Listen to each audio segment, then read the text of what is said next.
اب آپ نے یہاں سے 4 کریکٹرز کو سمجھنا. اس پلاٹ کے 4 بہت اہم کریکٹر ہیں, ان کو سمجھیں گے آپ کو پوری فلم سمجھ آ جائے گی. یہ کہہ رہے مجھے کرسی دو, دوسرا کہہ رہے مجھے مطلب استاد رب رسول سیاف کہہ رہے مجھے کرسی دو, رشید دوستم کہہ رہے مجھے کرسی دو, گلوزی حکمتیار کہہ رہے مجھے دو, یونس خالص کہہ رہے مجھے دو. تو سارے فیکشن, اور احمد شاہ مسعود کہہ رہے مجھے دو, پروفیسر برہان الدین ربانی کہتے ہیں مجھے دو, same was the case for Mujaddidi, and the list goes on. 1-2 مہینے کے اندر قندھار لیا, 2-3 مہینے کے اندر ہرات, فرا, نیمروز, ہلمند, کوپر اورزگان, زابل, یہ انہوں نے اگلے 5-6-7 مہینے میں اوور رن کر دیا. ادھر سے کوئی ایکسٹرنل فیکٹر, نہ سی آئی اے انوالوڈ ہے, نہ ایس آئی انوالوڈ ہے, نہ کوئی اور انٹیلیجنس ایجنسی, کوئی نہیں ہے. السلام علیکم and welcome to fact talk. میرا نام سمیحہ یوسف ہے. ہم نے ریسنٹلی اپنا پوڈ کاسٹ لانچ کیا ہے فیکٹ ٹاک کے نام سے, جس کے pilot episode got an overwhelming response and very thankful to all our viewers. اگلے کچھ ایپیسوڈس میں ہم کور کرنے والے ہیں افغانستان کے کانفلکٹ کے بارے میں اور کیسے اس کے اثرات پاکستان پہ پڑ رہے ہیں ایز اے ریجن. ہمارے ساتھ موجود ہے حارث سکاخیل, ایک defence correspondent. Thank you so much Haris آنے کے لیے. جیسا کہ آپ جانتے ہیں طالبان آر اے ریالٹی, اور انٹرنیشنلی اور ریجنلی ایک نیریٹو بنا ہوا ہے, ایک فوک لور بنی ہوئی ہے کہ پاکستان اور اس کی انٹیلیجنس ایجنسیز جو ہیں انہوں نے ٹرین کیا ہے یا بنایا ہے طالبان کو. تو ہم آپ سے یہ جاننا چاہتے ہیں کہ یہ بات کتنے حد تک سچ ہے. اچھا, آپ نے ایک بڑا اچھا لفظ استعمال کیا لوک داستان کا, فوک لور کا, اور یہ بات بالکل ٹھیک ہے کہ آلموسٹ اب 31 سال ہو گئے, 3 ڈیکیڈ سے اوپر ہو گئے کہ طالبان وجود میں آئے ہوئے ہیں. اور آپ لوکلی بھی کہیں چلے جائیں, بیٹھ جائیں پاکستان میں یا افغانستان میں, تو آپ کو یہی سننے کو ملے گا کہ جی پاکستان انٹیلیجنس ایجنسیز نے ان کو بنایا, ان کو پروان چڑھایا. پھر آپ یہاں پہ اسلام آباد میں بہت انٹرنیشنل کانفرنسز ہوتی ہیں, اس پہ چلے جائیں, وہاں پہ ڈیفینس اٹیچیز آتے ہیں ڈفرینٹ ایمبیسیز کے, فرسٹ سیکٹری, سیکنڈ سیکٹریز وغیرہ آتے ہیں, ان سے بات کر کے بھی آپ کو یہ لگے گا. پھر آپ یورپ چلے جائیں تو یورپ کا کیپٹل بیسیکلی برسلس کو کہتے ہیں, بیلجیم میں, ٹھیک ہے, ان کا کیپٹل. وہاں پہ اس لیے کہتے ہیں کہ وہاں پہ یورپین پارلیمنٹ وہیں پہ ہے اور نیٹو ہیڈ کوارٹر بھی وہیں پہ. اگر آپ کو یا کسی کو جانے کا موقع ملا اور ان سے انٹریکٹ کرنے کا موقع ملا تو وہاں جا کے بھی نا آپ کو بڑا فیئرلی آئیڈیا ملے گا کہ جی یہ تو پاکستان نے بنائے ہیں اور انہوں نے دنیا کے سامنے لا کے کھڑا کر دی, کیونکہ اپنے ایک نیبرنگ کنٹری میں وہ اپنی مرضی کی حکومت چاہ رہے تھے. اچھا, اب اس کے یہ جو ایک لوک داستان مشہور ہوئی ہے, ہارڈلی آپ کو 3-4% لوگ اس پورے ریجن میں انٹرنیشنلی ملیں گے جن کو اصلی شاید کہانی پتہ ہو کہ آخر ہوا کیا. تو اگر آپ نے اصلی کہانی کسی نے بھی جاننی ہے اور انویسٹیگیٹ کرنا ہے تو اس کے لیے چاہیے کہ وہ جائے, خود قندھار جائے, خود ہلمند جائے. لیجنڈس بیٹھے ہوئے ہیں, لیجنڈس میری مراد سے کہ وہ بوڑھے بابے بیٹھے ہوئے ہیں جو اس زمانے کے گزرے ہوئے ہیں. آپ بلوچستان چلے جائیں, بہت سارے لوگ ابھی بھی زندہ ہیں جو ان کے سامنے سب کچھ ہوا ہے. تو آپ کو ایک بڑا ڈیفرنٹ پرسپیکٹیو, ایک بڑا ڈیفرنٹ ویو ملے گا کہ شاید ایسے نہیں تھے تو ایسا ہوا تھا. پروگرام کے شروع میں آپ کو ایک بات بتا دوں, افغان طالبان یا طالبان, ان کا وجود میں آنا حالات اور واقعات کی وجہ سے تھا. یہ کوئی فورن ایکسٹرنل انٹرونشن نہیں تھی جس طرح سے کہا جاتا ہے کہ جی پاکستان نے بنایا ان کو. تو یہ نیریٹو نا کلیئر ہو جانا چاہیے ونس اینڈ فار آل ہی. میں کہوں گا کہ یہ ایسا نہیں ہوا تھا. اچھا, ہوا کیا؟ 1999 میں رشیا افغانستان سے ایگزٹ کرتا ہے اور پریزیڈنٹ نجیب اللہ کی گورنمنٹ ہوتی ہے. تو اگلے 2 سال ان کی حکومت, 3 سال آلموسٹ رہتی ہے. 1992 میں ان کی گورنمنٹ فال ہو جاتی ہے. تب امریکہ وہ لاسٹ ایسے سمجھ لے کہ کلائنٹ اسٹیٹ کمیونسٹ کی وہ رہ گئی تھی, وہ بھی ختم ہو گئی, اور رشیا تو آلریڈی USSR ٹوٹ چکا تھا. تو اب یہاں سے جو سٹوری شروع ہوتی ہے وہ ایسے ہی ہے کہ کوئی بھی فلم کا نا ایک پلاٹ میں آپ کو سنا رہا ہوں اور آپ کہیں گے جی یہ تو بڑے اچھا, جس نے پروڈیوسر کوئی پلاٹ آ کے سنا رہا ہے اس میں مووی بن سکتی ہے, بڑی بلاک بسٹر, واقعی میں بن سکتی ہے. یہاں سے سٹوری شروع ہوتی ہے کہ پشاور کا ایکارڈ ہوتا ہے 1992 کا. تمام مجاہدین کے فیکشنز کو پاکستان ہی, کیونکہ امریکہ تو پل آؤٹ کر گیا, اس نے کہا جی یہ میرا بیبی ہی اب نہیں ہے. Same was the case for Saudi Arabia and everybody exactly USSR ٹوٹ گیا. تو اب پاکستان اتنا بڑا ملک ہے, اس وقت آلموسٹ 2 کروڑ لوگوں کا ملک تھا, اور یہ اتنا ڈسٹربڈ ہے, 6 فیکشنز ہیں, یہ آپس میں لڑ پڑیں گے. اور ایک آپ کو میں اور بات بتا دوں, یہ وہی اس کو بھی ہم انشاءاللہ پروگرام میں کور کریں گے، لیکن آج ہمارا فوکس طالبان کے بننے کے اوپر ہے۔ یہ وہی 6 فیکشنز ہیں جو رشیا سے USSR سے 10 سال لڑتے رہے افغانستان میں، اس بنیاد کے اوپر کہ ہم نے اسلامی قانون لانا ہے، اسلام کا نفاذ لانا ہے، اللہ کا قانون یہاں پہ امپلیمنٹ ہوگا۔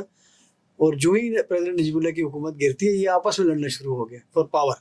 یہ کہہ رہے مجھے کرسی دو، دوسرے کہہ رہے مجھے، مطلب استاد رب رسول سیاف کہہ رہے مجھے کرسی دو، رشید دوستم کہہ رہے مجھے کرسی دو، گلبدین حکمتیار کہہ رہے مجھے دو، یونس خالص کہہ رہے مجھے دو، تو سارے فیکشن، اور احمد شاہ مسعود کہہ رہے مجھے دو، پروفیسر برہان الدین ربانی کہتے ہیں مجھے دو، same is the case for Mujaddidi, and the list goes آن۔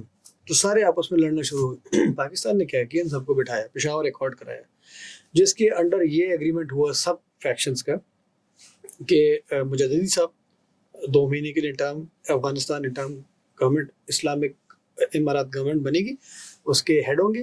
اگلے 2 مہینے کے بعد پروفیسر برہان الدین ربانی ہوں گے، اور وہ پھر ایک انٹرم گورنمنٹ سیٹ اپ کریں گے جو کہ اگلے 15-16 مہینے چلے گی، اور وہ کانسٹیٹیوشن ڈرافٹ کرے گی، اور پھر الیکشنز ہوں گے۔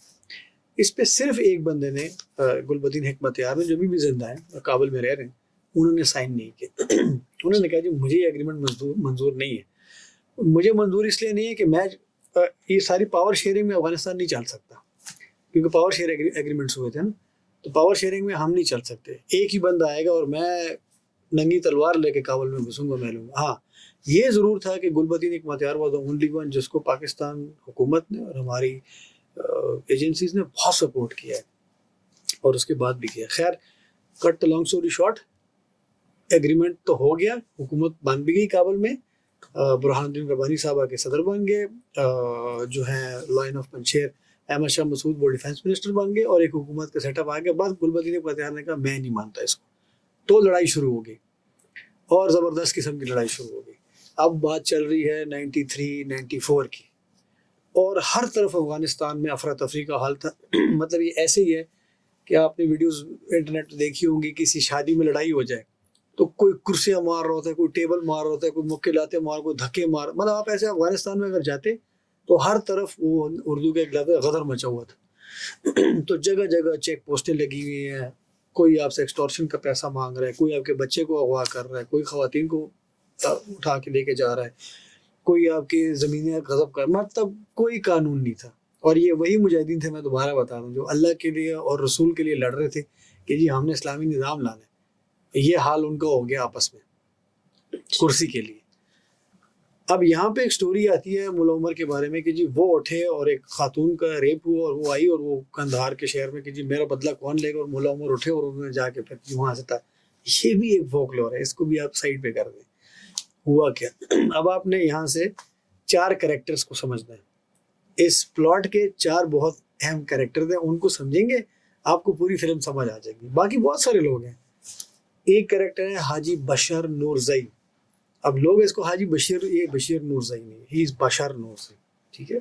ایک ہے مولا عمر، مولا محمد عمر مجاہد جن کو کہتے ہیں، جنہوں نے طالبان کو بنایا۔ اس کے بعد آتے ہیں وکٹر بوٹ، یہ ایک بہت بڑا ویپن سپلائر اور ویپن اسمگلر ہے، رشیا کا رہنے والا۔ اور لاسٹلی آتے ہیں جان نصیر اللہ بابر، ان کو بھی سب لوگ جانتے ہیں، پیپلز پارٹی کے تھے، بے نظیر کی گورنمنٹ میں 1993 سے 96 انٹیریئر منسٹر رہے ہوئے، بہت بڑا نام ہے۔ تو یہ 4 کریکٹر اب آپ نے سیکھ لیے، اب ہم سٹوری کو آگے لے کے چلتے ہیں۔ سب سے پہلا کریکٹر ہمارے پاس آتا ہے حاجی بشر نورزئی کا۔ حاجی بشر نورزئی جو ہے نا، یہ بیسیکلی قندھار کے رہنے والے ہیں، بھائی میں بہت چھوٹے ہیں۔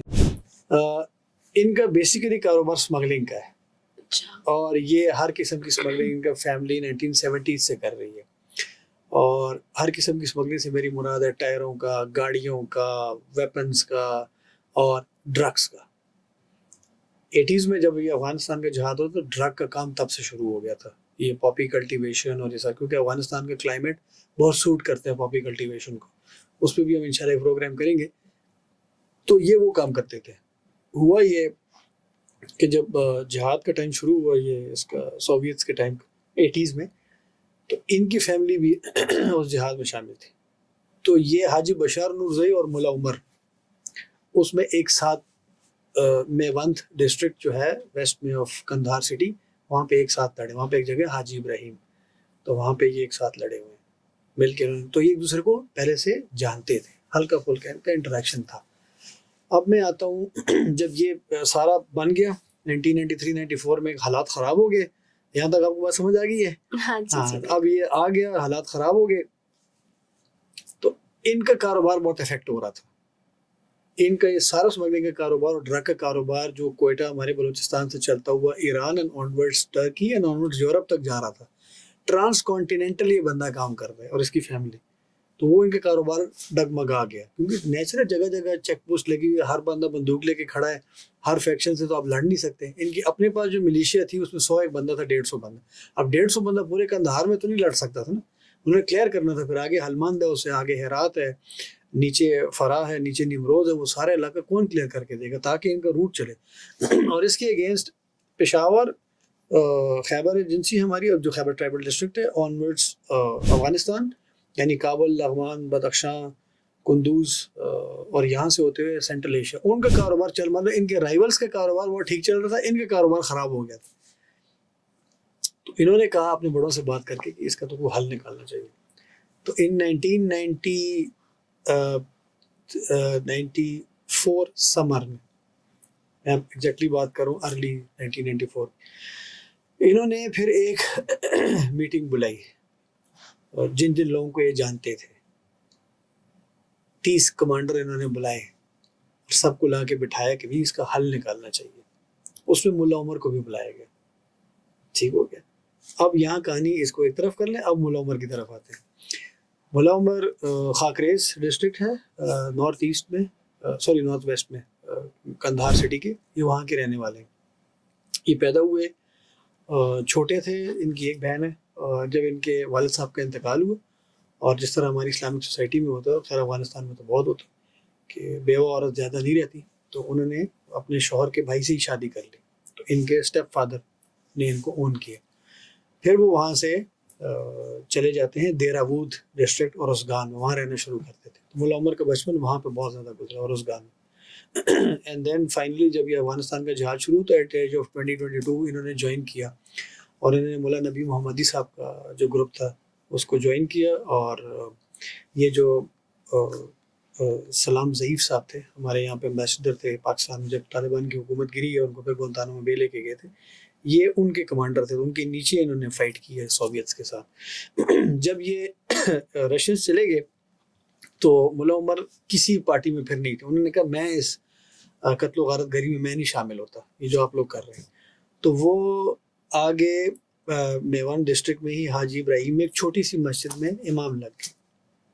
سو سنس 1990 ٹل 1994 یہ 5 سال وہ ایک عام امام تھے, اور بہت سادہ آدمی, ایک لینکی ٹال گئے 6 فیٹ 2, اس کی ہائٹ 3 ہائٹ, اپنی ینگ بیوی کے ساتھ, بس مسجد کے ساتھ اس کا حجرہ, وہاں سے اس نے اپنی بیگم کے ساتھ گپ شپ لگانی, باہر آنا. ان کی بیٹیاں تھیں شروع میں پیدا ہوئی 1-2, اور باہر آ کے اور پھر مسجد میں نماز پڑھانا, واپس چلے جانا.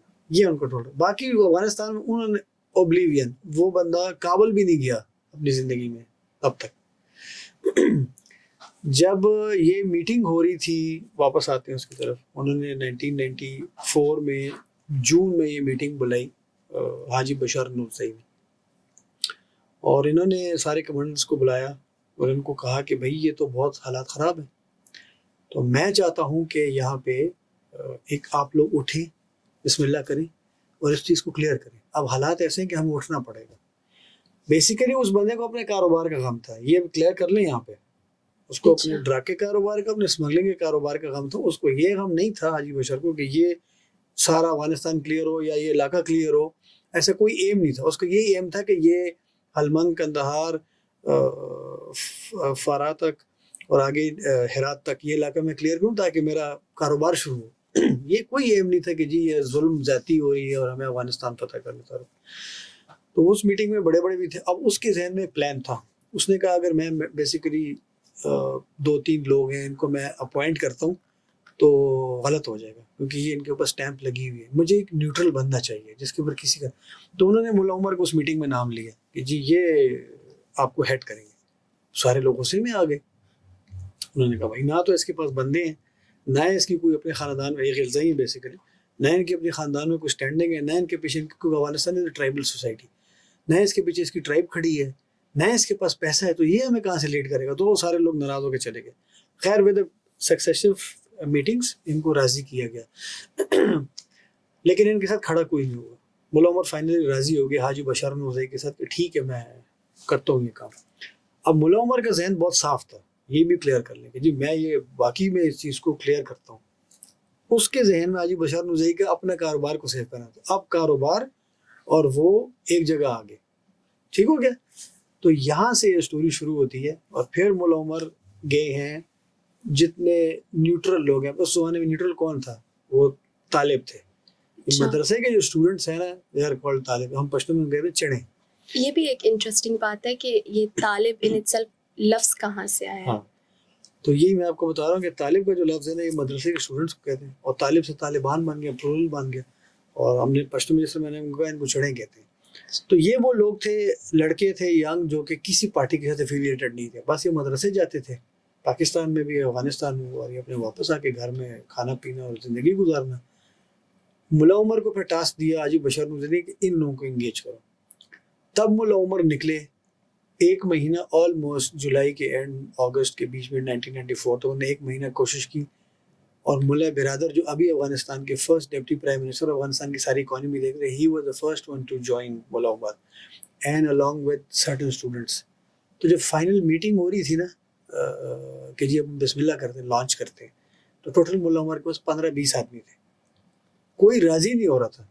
انہوں نے کہا یار یہ بندہ ایک سادہ آدمی جس کی نہ ٹرائب ہے, نہ اس کے پاس پیسہ ہے, نہ اس کے پاس ویپن ہے, یہ ہمیں کہہ رہے ہیں اٹھو اور ان سب سے لڑ پڑو. مطلب وہاں پہ حاجی لالائی جیسے ایک بہت بڑا کمانڈر تھا, کمانڈر صالح ایک بہت بڑا, ان سے ہم ٹکر لینے کیسے جائیں. پھر بھی حاجی بشار نوزئی نے نہیں چھوڑا. انہوں نے بلایا, 15-20 لڑکے آئے. انہوں نے کہا ٹھیک ہے میں اپنی ملیشیا آپ کو دیتا ہوں, میرے جو 100 بندے یہ بھی آپ کے انڈر کمانڈ ہوں گے, اسلحہ میں دوں گا, گاڑیاں میں دوں گا, پیسہ میرا ہوگا, اور آپ لوگ بسم اللہ کریں. تو وہاں سے یہ پھر پھیلنا شروع ہوا, اور پھر طالبان بنے اور پھر پھیلے. پھر انہوں نے نو ٹائم 1-2 مہینے کے اندر کندہار لیا, 2-3 مہینے کے اندر ہرات, فرا, نیمروز, ہلمند, اوپر اورزگان, زابل, یہ انہوں نے اگلے 5-6-7 مہینے میں اوور رن کر دیا.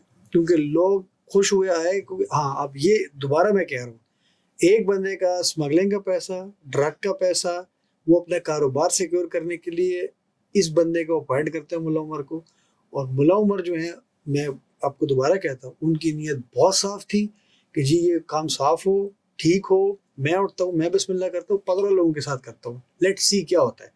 تو ہم بسم اللہ کر کے یہاں سے ہم اس کام کو لے کے چلتے ہیں. اور واقعی میں پھر اس میں برکت ہوئی اور چیز چلی. ان کا ایم ٹھیک تھا. اب آپ لوگ بہت سوال اٹھائیں گے کہ جی یہ تو ڈرگ کے پیسے پر طالبان کھڑے ہو گئے. دیکھیں آپ سرکمسٹانسز کو دیکھا کریں. اس سرکمسٹانسز میں کوئی بھی ان کو, یہ تو آپ کو اسلام و شریعت بھی کہتی ہے اگر آپ مر رہے ہو تو آپ کو حرام کھانا بھی حلال ہے اگر آپ کی زندگی بچ رہی ہے. تو اس وقت وہ کیا کرتے؟ بے شک ایک بندہ کاروبار اپنا بچا رہا ہے, بٹ ایک بندہ صاف نیت سے اٹھ رہا تھا, اس کو تو وہ چاہیے. اب اس سرکمسٹانسز میں آپ کیا کریں گے؟ تو یہ طالبان کا قیام اس طرح سے عمل میں آیا ہے. اب یہ ادھر سے کوئی ایکسٹرنل فیکٹر, نہ سی آئی اے انوالوڈ ہے, نہ آئی ایس آئی انوالوڈ ہے, نہ کوئی بورو انٹیلیجنس ایجنسی میں کوئی نہیں ہے. اس کی بھی پاکستان کیوں نہیں انوالوڈ؟ کیونکہ سیم دا ٹائم میں نے آپ کو تھوڑی دیر پہلے کہا کہ گلبدین حکمت یار جن کی پارٹی تھی حزب اسلامی, اس کو پاکستان سپورٹ اور بیک کر رہا تھا. اچھا, تو پاکستان ایک اور بندہ اٹھ رہا ہے یا ایک اور تحریک اٹھ رہی ہے, اس کے اوپر تو وہ نہیں آ رہے تھے نا. انہوں نے کہا بھائی ہم ان کو کیوں سپورٹ کریں یا ان کو کریں, یہاں ہم اس بندے کو سپورٹ کر رہے ہیں. پاکستان انٹر کب کرتا ہے اس ساری گیم کے اندر؟ میں نے آپ کو بتایا جون 1994 سے شروع ہوتا ہے کام. اب آپ آ جاتے ہیں آلموسٹ فیبرری, مارچ اپریل, ہاں 1995, آلموسٹ 6-7-8 مہینے گزر گئے. جب انہوں نے 3-4 پروونسز لیے تو تب نصیر اللہ بابر صاحب, اللہ ان کو بخشے, ہی وہ دا انٹیریئر منسٹر, تو وہ اور جاوید اشرف قاضی صاحب وہی وہ D G I S I, تب وہ بے نظیر صاحبہ کے پاس گئے. وہ شی واز پرائم منسٹر. کہ پرائم منسٹر ہمارے نیبرہڈ میں ابھی ایک نیا کام شروع ہو گیا, ہم نے انٹروین کرنا ہے, ہم نے نہ کیا تو یہ کل کو کچھ اور چیز بن جائے گی. تو ہم کہتے ہیں کنٹرول میکینزم میں جاتے ہیں اور اس کو کرنے کی کوشش کرتے ہیں. تب بے نظیر صاحبہ تھوڑی سی ریلیکٹنٹ تھی, بٹ ان کو راضی کیا گیا. And at that point of time then in September 1995 Pakistan ایک کانوائے لے کے گیا ہیومینیٹیرین ایڈ کا, بابر صاحب, کندہار وغیرہ. بیسیکلی وہ ایڈ بھی تھی اور اس میں ویپن وغیرہ بھی تھے, سب کچھ تھا, اور ملا عمر نے اس کو ایکسیپٹ بھی کیا اور اسی کے تھرو بن کے پھر انہوں نے ہرات لیا. تب یہ کلیئر ہوا بیسیکلی اس میں بھی حاجی بشر نورزئی کا کاروبار بھی انوالوڈ تھا. اس میں یہ پاکستان کی انٹری آتی ہے 7-8 مہینے کے بعد کہیں جا کے. تو یہ کہنا ہے کہ جی پاکستان نے کیا ہے, this should be clarified once. یہ ایک حالات تھے, ایک بندہ تھا حاجی بشر. اب بہت سارے لوگ کہیں گے کہ جی آپ الزام لگا رہے ہیں حاجی بشر نورزئی کا نام لے کے. تو ابھی وہ چھٹ کے آئے ہیں امریکہ سے, ان کی بھی اسٹوری تھوڑی آگے بھی بتاتا ہوں. وہ واپس آئے ہیں اور ان کو ایک ہیروز کا ویلکم دیا گیا. ہی از اسٹل لیونگ ان کیا کہتے ہیں افغانستان. لاسٹلی ایک بندہ جو میں نے آپ کو بتایا اس کے اندر کہ ویکٹر بوٹ کا کیریکٹر. ویکٹر بوٹ جو تھا نا وہ ایک رشین ہے اور he is from KGB, colonel retired ہوا رشین آرمی سے, اور اس نے انگولا میں بہت ٹائم گزارا ہے افریقن کنٹری میں 80s میں. تو وہاں پہ اس نے دیکھا کہ افریقہ میں تو بہت لوز گورنمنٹس ہیں. تو جب USSR ٹوٹا تو اس نے وہاں جا کے سیس ایئر کے نام سے ایک ایئر کمپنی بنائی, اور اس نے اینٹونوف جو رشین جہاز ہوتے ہیں کارگو کے 3-4 جہاز خریدے, اور اس نے پورے افریقہ میں وہ ویپن سپلائی کرتا تھا. یہاں سے ویپن اٹھائے وہاں بھیج دی, وہاں پہ فورس ڈاکومنٹس. اس کی دی آپ ایک بڑی زبردست مووی ہے Lord of War Nicolas Cage کی, تو بیسیکلی اس کے اوپر بنی ہوئی ہے. اور USSR جب ٹوٹا تو جن کے کلائنٹ اسٹیٹس میں جتنا ویپن پڑا ہوا تھا وہ تو بازاروں میں تھوک کے حساب سے بک رہا تھا. تو یہ بندہ جاتا تھا رشین جرنیلوں سے ویپن اٹھاتا تھا, ادھر کا ادھر سپلائی کرتا, ادھر کا ادھر. 80s میں اس نے بہت سپلائی کیا مجاہدین کو. تو جب طالبان بھی بنے نا تو حاجی بشر نورزئی کے اس کے ساتھ تعلقات تھے ویکٹر بوٹ کے ساتھ. پھر اس نے ویکٹر بوٹ کو کہا کہ اب ہمیں بھی ویپن سپلائی کرو. بعد میں اس نے اس کو بھی امریکن اٹھا کے لے کے گئے تھے, نہیں مان رہا تھا, بٹ اس نے بھی طالبان کو بہت سپورٹ کیا. تو آپ نے بھی یہ 3 کریکٹر بڑے مفصل طریقے سے سمجھ لیا, اور آپ کو ویور کو بھی شاید سمجھ آ گیا ہوگا کہ ابھی طالبان بنے کیسے, کن حالات میں بنے, کن وجوہات میں بنے, اور پاکستان کی انٹری بہت لیٹ ہوتی ہے اس کے اندر. اچھا, تو پاکستان کا پھر جو طالبان کو سپورٹ ہے ان دا سینس کہ طالب کو پراپر ٹرین کرنا اور ان کو مجاہدین بنانا جیسے وہ کہلاتے ہیں, تو یہ کب سے شروع ہوا, یہ کیسے ہوا؟ یہ میں نے ابھی آپ کو تفصیل سے تو بتا دیا کہ ہماری انٹری کب ہوتی ہے. اب چوتھے کیریکٹر پہ آ جاتے ہیں, جنرل نصیر اللہ بابر صاحب. تو اب جنرل اب فارچونیٹلی اب یہ کہہ لیں اس کو آف مائی گڈ فارچون کہ he is from my home town. میں نوشہرہ کا رہنے والا ہوں, خیبر پختونخوا کا, وہ بھی میرے نوشہرہ کے ہی رہنے والے تھے. And I am from army Burnhall college Abbottabad, انہوں نے وہاں سے بھی پڑھا ہوا ہے, تو بھی بہت اور ہالیون گرلس تو وہ چیز بھی ہے. تو وین میں نے جوائن کیا 2009 میں جرنلزم میں, تو میں ان سے ملنے جاتا تھا. ہی ڈائڈ ان 2000, فیملی ٹرمز بھی تھے. تو میں نے انہوں نے ہمیشہ ایک گلہ مجھے کیا, انہوں نے کہا دیکھو لوگوں نے نا مجھے فادر آف طالبان بنایا ہوا ہے. اب ان کے 2 کریکٹرز ہیں, ایک one he was IGFC inspector general of frontier corps, یہ جو قلعہ بالا حصار ہے پشاور میں, یہاں پہ وہ بیٹھتے تھے. تو 1973-74 میں بھٹو صاحب نے ان کو بلا کے, مطلب آرمی چیف کو کہہ کے ان کو پھر بلا کے کہ جی پریزیڈنٹ داؤد کی حکومت ہے تو ان کے خلاف ہم نے کچھ کرنا ہے. تو اس وقت انہوں نے ٹریننگ دی تھی پروفیسر برہان الدین ربانی کو, احمد شاہ مسعود کو, گلبدین حکمتیار کو, تاکہ ان کے خلاف پنشیر کی اپرائزنگ کی. تو وہ یہاں پشتون نیشنلسٹ کو سپورٹ کرتے تھے, تو ان کو دبایا. ایک وہ رول ہے ان کا, وہ پھر ختم ہو گیا تھا. دوسرا رول آتا ہے 1993-94 میں آلموسٹ, جب یہ کانوائے لے کے گئے اور یہ ویپن سپلائی کیا اور یہ سارا کچھ کیا, جب طالبان آلموسٹ ایک ریئلٹی بن چکے تھے, جب طالبان آلموسٹ کندہار, ہلمند وغیرہ لے چکے تھے, تب پاکستان نے انٹروین کیا. تو لوگ ایسے اس کو 2 چیزوں کو مکس کر دیا. بہت سارے جرنلسٹوں نے اپنی کتاب میں بھی لکھا, آرٹیکل میں بھی لکھا, انہوں نے یہ گلا دیا کہ انہوں نے 2 چیزوں کو مکس کر دیا. میرے 2 رول تھے, ایک وہ رول تھا اور ایک یہ رول ہے. 1973, 74, 75 پہ رول تھا, وہ ایک سائڈ پہ ہو گیا, ختم ہو گیا. میں سیاست میں آ گیا, چیزیں آگے چلے گی. اب میں ایز این انٹیریئر منسٹر تھا, میں نے چیزوں کو سپورٹ کیا, بٹ اس طرح کر کے جب طالبان آلموسٹ ریئلٹی, میں پھر بے نظیر صاحبہ کے پاس گیا, میں نے ان کو کہا کہ جی اب میں ان کو کرنا ہے, کچھ کرنا ہے, کیونکہ یہ چیز آگے نکل رہی ہے. تب پاکستان انٹروین کیا. اچھا یہاں پہ آپ ایک اور چیز بھی سمجھ لیں, جب 95 کی بات ہے اور لڑائی بہت تیز چل رہی تھی کابل کے ارد گرد, پروفیسر برہان الدین ربانی اور ان کے ڈیفینس منسٹر احمد شاہ مسعود ڈاکن کر گئے تھے, اور گلبدین حکمتیار ساؤتھ سے, میدان وردک سے اور تھوڑا سا ایسٹ سے لانچ کر رہا تھا. اتنے راکٹ مارے تھے, 50,000 لوگ شہید ہو گئے صرف کابل میں. That's why he is called Butcher of Kabul.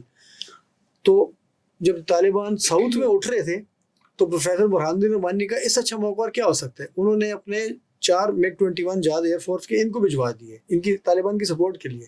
بعد میں وہی طالبان جب آئے کابل پہنچے 1996 اور برہان الدین ربانی صاحب کو تھریٹ کرنا شروع کیا, تو پھر یہی حکمت یار اور برہان الدین ربانی نے پیکٹ کیا, اور حکمت یار 3-4 مہینوں کے لیے پرائم منسٹر پھر افغانستان کے رہے ہیں.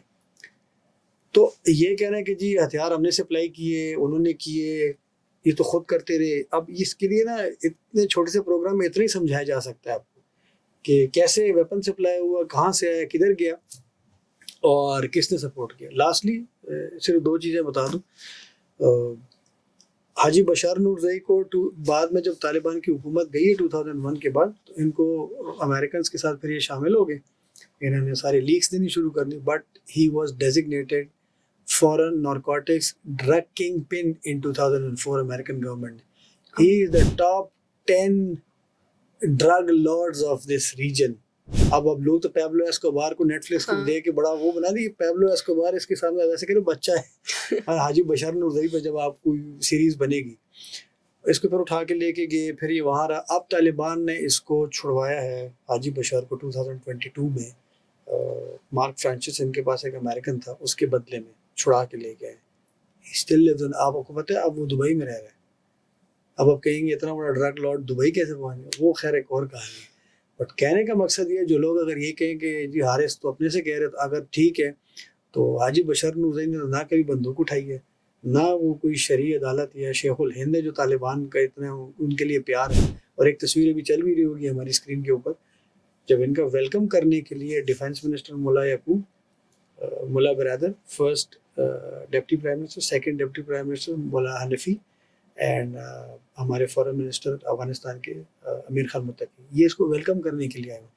کتنا آخر یہ امپورٹنٹ آدمی ہے آپ لوگوں کے لیے کہ آپ اس کو ویلکم کرنے کے لیے, تو اب آپ خود سمجھ لیں. Same went for Viktor Bout کو DEA نے, ڈرگ انفورسمنٹ ایجنسی نے تھائی لینڈ سے پکڑا, اس کو لے کے گئے. اینڈ اگین وہ بندہ برٹنی جو باسکٹ بال پلیئر ہیں اس کے تبادلے میں رشیا نے امریکہ سے چھڑایا, and he is also in Russia now. وہ بھی اب بہت بڑا ویپن کا کاروبار کر رہے ہیں. تو 2022 میں دونوں, ایک ڈرگ لارڈ اور ایک ویپن کا بہت بڑا سپلائر, واپس آ چکے ہیں اس دنیا میں. تو بڑے اسپیکٹر پہ جو بڑی گیم چل رہی ہوتی ہے نا, وہ ہمیں انڈرسٹینڈ کرنے کی ضرورت ہے. تو اس پوڈ کاسٹ کرنے کا مقصد صرف یہی تھا کہ آپ کو اور اپنے ویورس کو یہ سمجھایا جائے, نمبر 1 کہ ہم نے نہیں طالبان بنائے, یہ سرکمسٹانسز نے بنائے. اور ایک بندہ جو کہ اس پلاٹ کا مین کریکٹر ہے حاجی بشار نورزئی نے بنایا, جو ابھی بھی زندہ ہے. جائیں اس کے پاس بیٹھیں, پوچھو اس سے کہ کیا ہوا تھا اور طالبان کیوں اتنی اس کی رسپیکٹ کرتے ہیں. اور لاسٹلی ویپن کس نے سپلائی کی ہے, اس لڑائی کا فائدہ کس نے اٹھایا. پاکستان کی انٹروینشن تو بہت بعد میں ہوتی ہے. تو یہ اگین ہمارے لوگوں نے شاید اس کو بہتر طریقے سے ڈیفائن نہیں کیا, اس کو کرنا چاہیے تھا, اس کو انٹرنیشنل فورمس میں بھی کرنا چاہیے تھا. گلہ ہمیشہ ہمارا رہے گا, جس طرح لاسٹ ٹائم بھی ہم نے کچھ گلے کیے تھے. ان چیزوں کو ایسے کرتے ہیں. یہ آپ کے میرے خیال سے کلیئرٹی آ گئی ہوگی. بہت شکریہ حارث, آپ نے بہت اچھے پوائنٹ کور کیے ہیں, کیونکہ افغانستان اس طرح کا ملک ہے جس کے بارے میں ہم جانتے ہوئے بھی, انٹرنیشنلی بہت زیادہ جانتے ہوئے بھی نہیں جانتے.